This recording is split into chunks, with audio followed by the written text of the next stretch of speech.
Hi friends and readers, welcome to this week's video, which is gonna be reading Sara Carrolli's 5-star reads.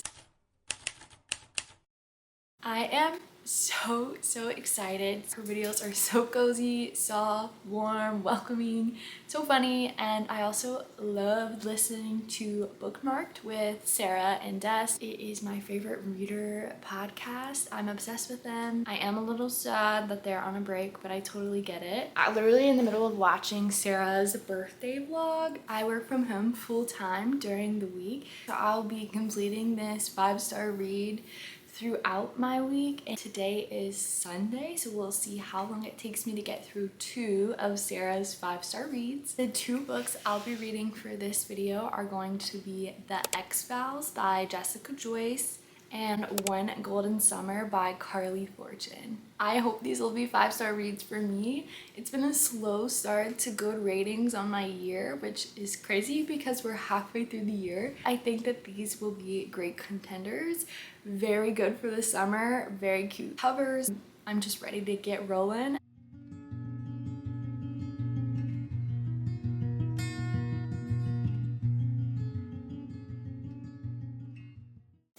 First up for reading Sara Carrolli's 5-star read is going to be The Vows by Jessica Joyce. And as you may have seen, I chose my Rip Bodice bookmark for this book. And probably for the next book. I see her go into New York and into Brooklyn and go to the Rip Bodice in some of her videos, and it inspired me to take a trip there when I went to New York back in March, and I got a nice little bookmark. So thank you, Sarah, for that rec. It was the cutest store ever. I've seen this book all over Sarah's videos. She's read it before in some past videos and rated it a 5-star. And she recently reread it, which is perfect for this video. She recently reread it as a part of reading her favorite books again for her birthday, which so cute, by the way. And so I just knew I had to read it. I mean, the cover of this is everything. It's such a cute cover. It looks perfect for the summertime. This is a second chance romance at a wedding. I think that there's sort of forced proximity, some tension, a little bit of build up. So I might be laughing at some points, might be crying. So I'm super excited to dive into this book this week. I'm hoping for some witty banter, some romantic banter, sharp banter. Let's see if this lives up to the hype.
It is now later in the evening, about 6 o'clock today, and I took a nap. I had a really long night last night, and I only got like 4.5 hours of sleep. So I just spent the last 2 hours napping, which I shouldn't have done because I know that's gonna really mess up my sleep tonight. Right before my nap, I got about 65 pages into the book today, The Vows, and I wanted to pop in and just chat about what's going on with this book. I'm actually really enjoying it so far. I listened to a little bit on my walk earlier. This book is following Georgia, and Georgia is in the HR field. She is besties with a guy named Adam and a guy named Eli. Eli is also her ex-boyfriend. I think the timeline is about 5 years ago when they broke up. But when they broke up, they sort of made a pact to Adam that their breakup would not mess up the friendship that all 3 of them had. Well, of course, Adam is getting married to Grace, and they're having this big wedding in 9 days. And Adam is calling it the cursed wedding because something after something happens and they just have a mess up for their wedding. The DJ falls and breaks his hip. The wedding venue burns down. Just something bad after another. Georgia and Eli are exes. They have to maintain this facade that they're friendly still, even though they really haven't talked in the last 5 years. The reason why they broke up, it seems to be that Eli was a workaholic. He was some form of a data analyst or whatnot in New York, and it seems like that was a factor in their breakup, that he was always at work. But for the first time, they're getting to see each other in the setting of wedding prep, and Eli hasn't touched his phone, whereas before he was always glued to it for work. So something has flipped, and we don't know why or what. I am really enjoying Georgia's character. I can pull apart some similarities between her and myself. She talks about making lists and avoiding the chaos of her life by just really sticking to some lists. I am like that all day, every day. Every Sunday, I'm doing my weekend checklist. During the week at work, I'm following all my checklists. Going into chapter 7, we are just about to see Eli and Georgia band together. I think they're gonna head up to Napa Valley to check out a new wedding venue. You can just tell Georgia is trying to divert her eyes, not look at Eli, and he's glued to her. I really can't wait to see how Georgia avoids him, this forced proximity over the next 9 days. I think we're about to get into the meat of some tension, some brooding, and I think I'm really gonna enjoy it. So far, I think Sara has been onto something, but we still have a good bit to go, so that could definitely change.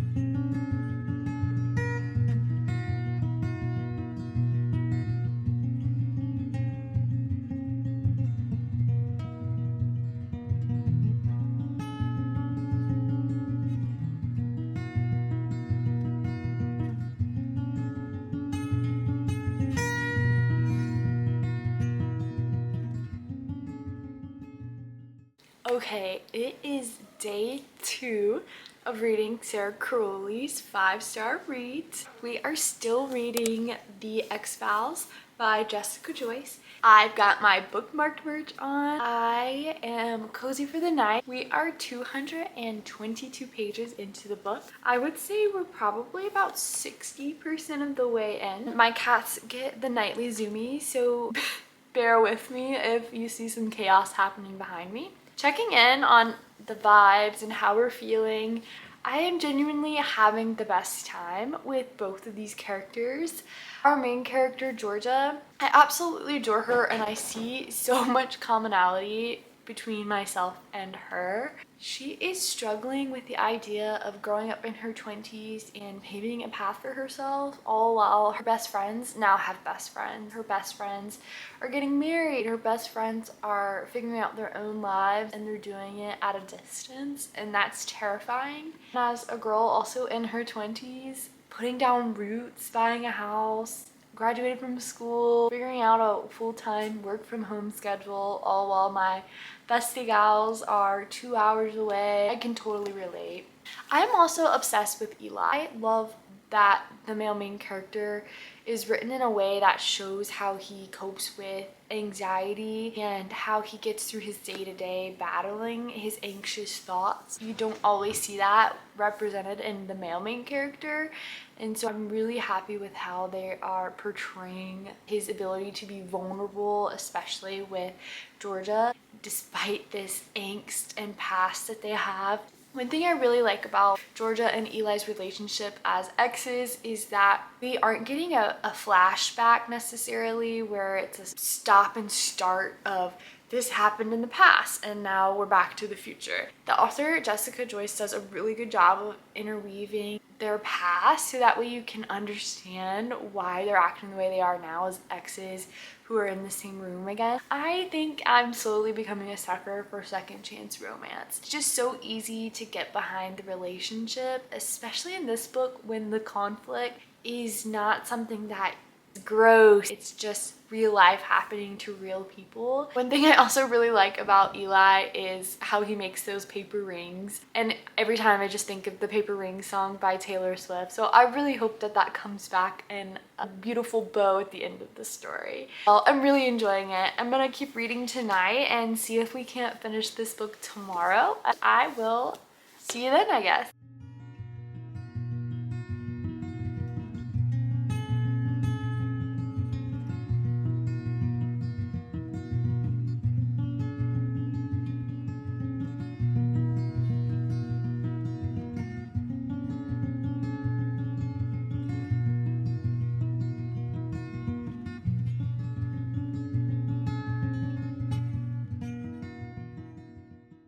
It is 12:34, so I have about 25 minutes left of my lunch break, and I am on page 318, chapter 32 of the Vows. I only have about 40 pages left, and I just finished up a chapter not too long ago, right before my lunch break, and it was a bit devastating. I'm nervous but excited to finish the last 40 pages, and I will update you where we're at with Georgia and Eli and the wedding and where we end up with a rating for this book.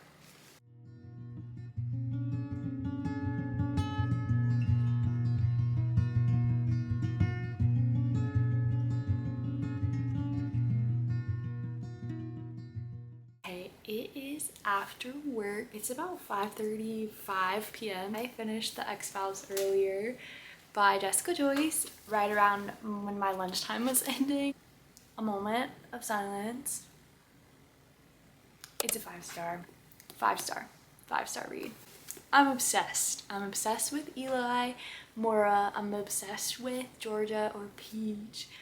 I just genuinely really love this romance book, and I haven't liked a romance book in a long time to this extent. Recently, they just felt a little too corny for me, but not this one. It had me from start to end. I think I just saw so much of myself in Georgia and her finding herself in her 20s, especially her navigating her work life, her personal life, her friends growing up around her and building their own lives. The new girl references, there were just so many parts of her that the author wrote that you could just see yourself in, or at least I could see myself in. And then her dynamic and her relationship with Eli, even being exes, Eli never had any toxic communication or drawn out conflict. While the wedding had some twists and turns, that's for sure. They threw in some lighthearted jokes and laughs in there that I really liked. I could see a lot of that between me and my relationship and my boyfriend. And don't even get me started on the paper rings. The paper rings, chef's kiss. Ugh. If you know, you know.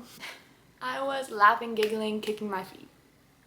I am 1 for 1 on reading Sarah's 5-star read. So now we're going to start the second book, which I actually already started reading earlier today, which was One Golden Summer by Carley Fortune.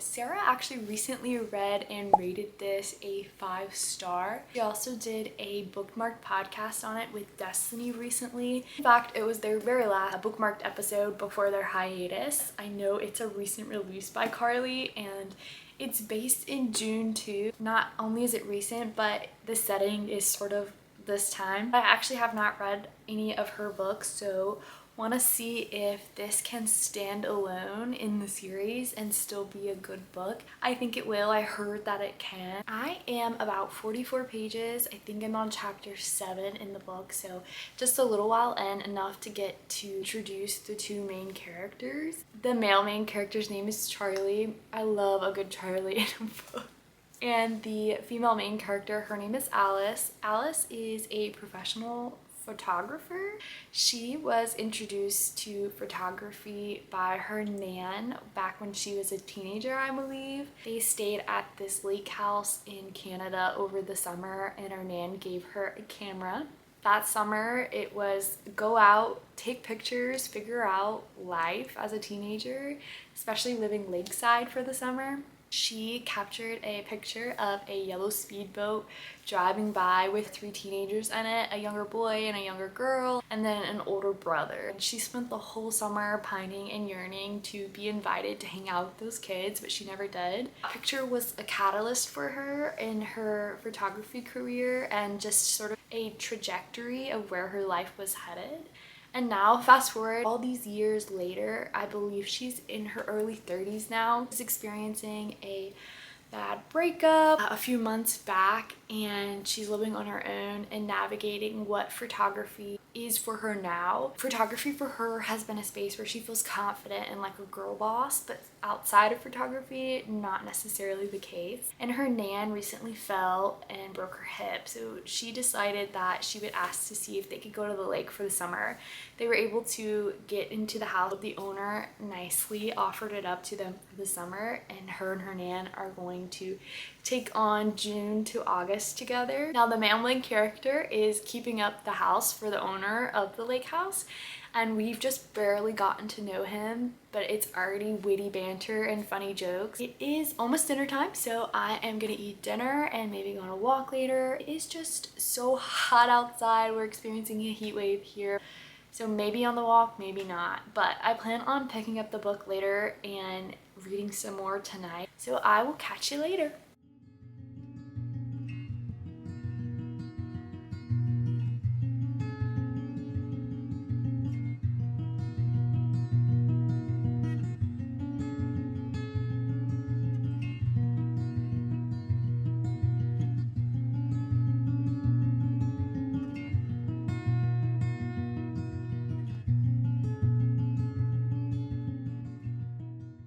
It is about 10 p.m. I think, or close to it. We made it to chapter 22, which is page 150. I am flying through this book. It makes me want to be at the lake in a bathing suit, toasting in the sun and sitting out on a floaty.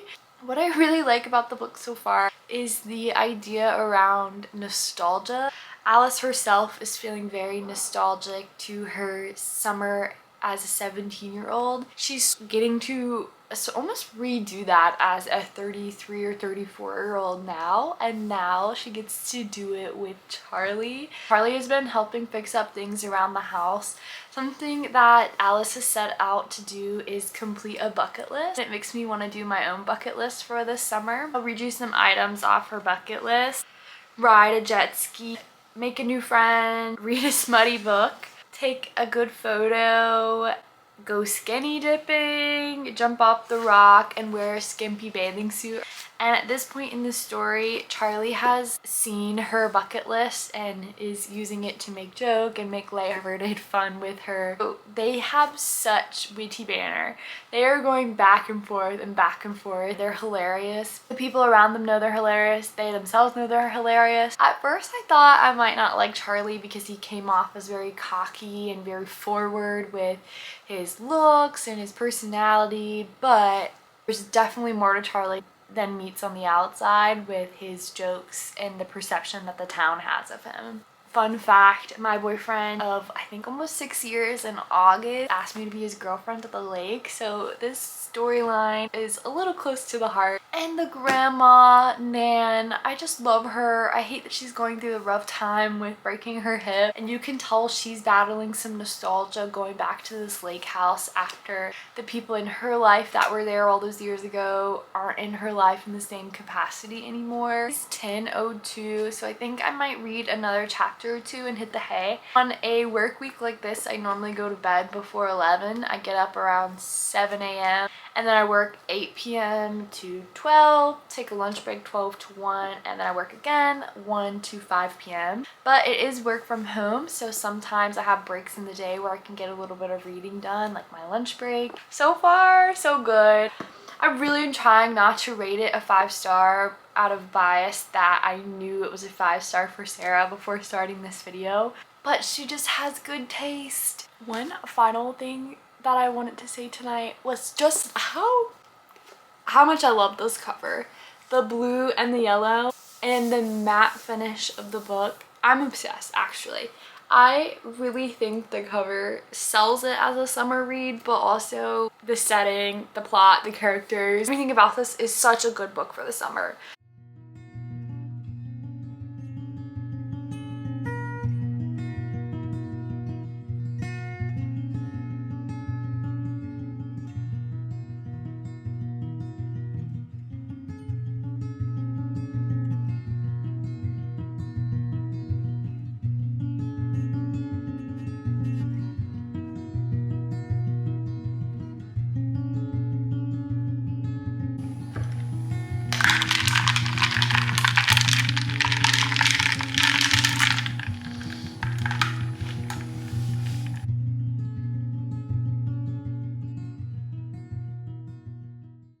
Getting a quick read in on the last 20 minutes of my lunch break. I'm at page 209, chapter 31 of One Golden Summer. Still really enjoying it, but we are starting to see a little bit of the conflict. Of course, we know it's a romance novel. There has to be a conflict between the male main character and the female main character.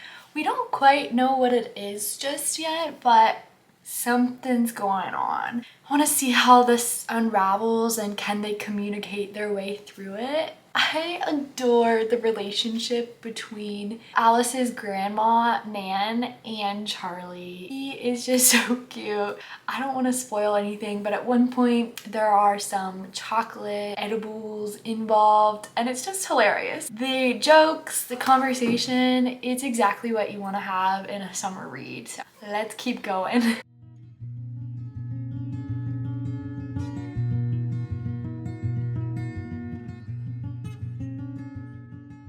We absolutely binged One Golden Summer by Carley. I work from home 8 to 5 every day. I read this book in just over a day barely. It is so bingeable. There are short chapters.